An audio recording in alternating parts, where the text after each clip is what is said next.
নমস্কার বন্ধুরা, আরও একটি নতুন ব্লগ নিয়ে চলে এলাম। বুধবার 12 জুনের ব্লগ এটা। আজ থেকে মেয়ের স্কুল শুরু। সকালে ঘুম থেকে উঠে ফ্রেশ হয়ে টিফিনটা বসিয়ে দিয়েছি। একটু ম্যাগি সেদ্ধ করতে দিয়েছি, একটু আলু দিয়ে তৈরি করে দেবো ম্যাগিটা। চা বসিয়েছি। সপ্তাহে 5 দিন ম্যাগি দিলে আমার 5 দিনই ম্যাগি খেয়ে নেবে। চাউমিন পাস্তাটা না খুব একটা খেতে পারে না, আর দিলে না ঠান্ডাও অনেকক্ষণ পরে খায়। সে 10টার সময় টিফিন হয়, ঠান্ডা হয়ে যায়, শক্ত হয়ে যায়।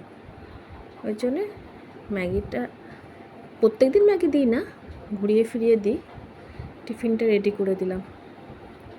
আমার মেয়েকে 5 দিন দিলে 5 দিনই ম্যাগি খেয়ে নেবে। জলটা রেডি করে দিয়েছি, ব্যাগে ভরে দিই। সব থেকে বড়ো কাজ এবার মেয়েকে ওঠাতে হবে। নিচে এসে আবার ঘুমাচ্ছে। এতদিন ছুটি ছিল, ওঠানোটা খুব মুশকিল ঘুম থেকে।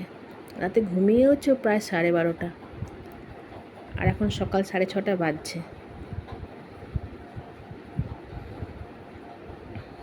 আমি হাত ধরে টানছি, কিছুতেই উঠতে চাইছে না, চোখ খুলতেই পারছে না।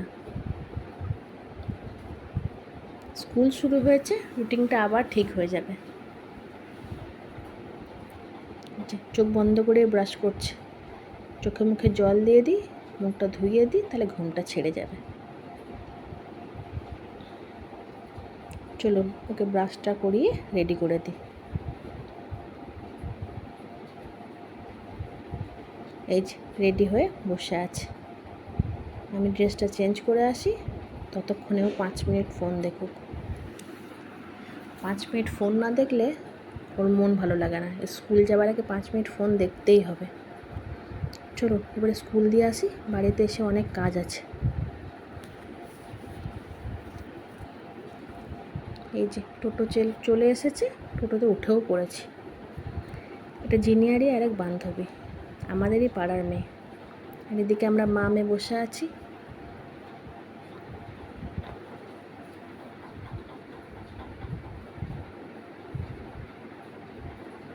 বাড়িতে এসে মাকে একটু চা করে দিলাম। মা মুখ টুক ধুয়ে বসেছিল। আজ আসার সময় অনেক কিছু সবজি বাজার করে এনেছি। আজ কিন্তু জামাই ষষ্ঠী। বাবাকে একটু খাসির মাংসও আনতে বললাম।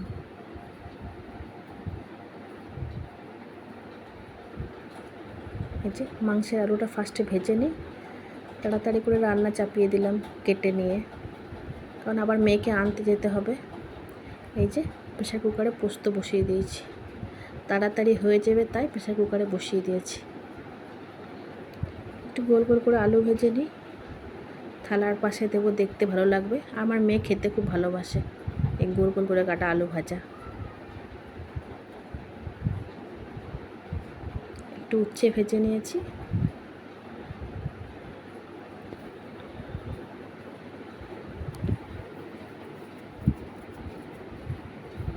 এদিকে ভাতও বসিয়ে দিয়েছি। মাংসটা ম্যারিনেট করে রেখে দিয়ে মেয়েকে আনতে চলে গেছিলাম। মেয়েকে চান টান করে পরিষ্কার করিয়ে দিয়ে তারপর মাংসটা চাপালাম।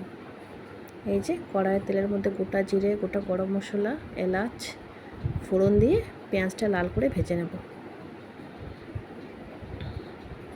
কড়াইয়ে কষিয়ে নিয়ে তারপর কুকারে ট্রান্সফার করে দেবো। খাসির মাংস তো সেদ্ধ হতে সময় লাগবে, মাংসটা ভালো করে কষিয়ে নিই। বাবা, মাংস ধোয়া লেগে ক্যামেরাটাই আমার ঝাপসা হয়ে গেল। এই যে আলু দিয়ে দিয়েছি, আলু দিয়ে আর একটু কষিয়ে নিই, কুকারে এবার দিয়ে দেবো। এই যে প্রেশার কুকারে ঢেলে দিয়েছি।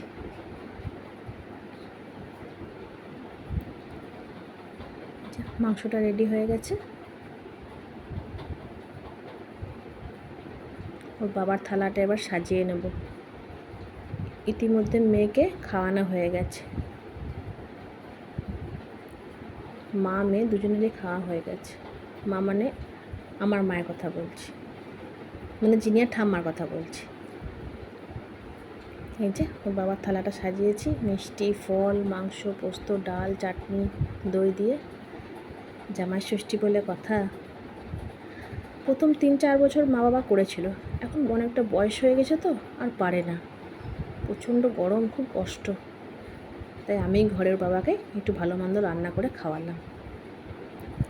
এই যে সন্ধ্যাবেলা হয়েছে, কখন থেকে বলছি পড়তে বসতে, আর ঠাম্মাকে মেকআপ করে দিচ্ছে। ওর লিপ বামটা দিয়ে দিদু গল্প করছে। ওর লিপ বাম দিয়ে চোখে লাগাচ্ছে, আইশ্যাডো, লিপস্টিক লাগাচ্ছে। ঠাম্মা বারণ করছে, শুনছে না, নিয়ে বললো যা পারিস কর। জিনিয়াকে যা একটু পড়তে বসায় গা। দিদু কি চিন্তা করছে কি জানি, দেখছে আমি ক্যামেরা করছি না, এবার আমাকে দেখে হাসছে। দেখো ঠাম্মাটি খুব ভালো পেয়েছে। এত অত্যাচার, এত শরীর খারাপের মধ্যেও মা সব কিছু মেনে নেয়।